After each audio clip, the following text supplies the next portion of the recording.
This week's Torah portion begins with the commandment to administer justice, that judges and leaders should be placed in the gate of every city of the land which God is giving the people. And indeed, at least archaeologically, it turns out that this was the case. Cities that have been excavated all over the ancient Near East and, for example, the city of Dan in the north of the land of Israel, show us a complicated gate structure in a sort of Z shape so that enemies could not easily get in, but including a bench and an open space that could be canopied over in the heat for judges to sit and deliberate, or for a visiting dignitary or king to take shade from the heat of the day. It's interesting that the administration of justice was intended to be a public affair.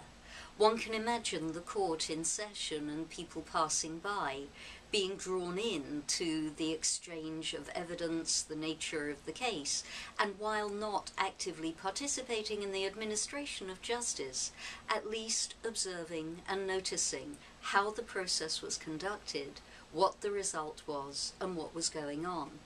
I dare say that in a small and rather diminished way, this is the same kind of role as is played by reality TV these days.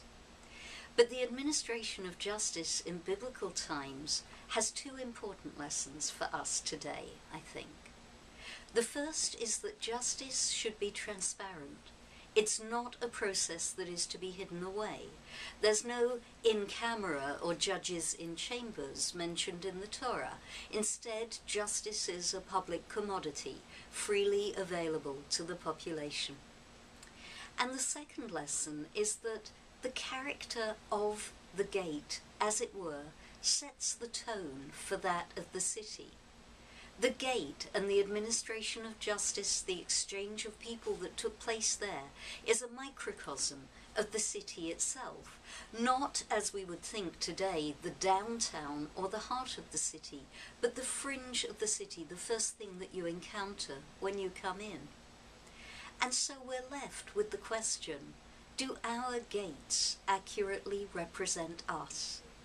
The front doors of our houses, our offices, our public spaces, the gate of this synagogue, do they accurately represent the tenor of this community? And are they a place that does justice to us? That was your Torah in 2.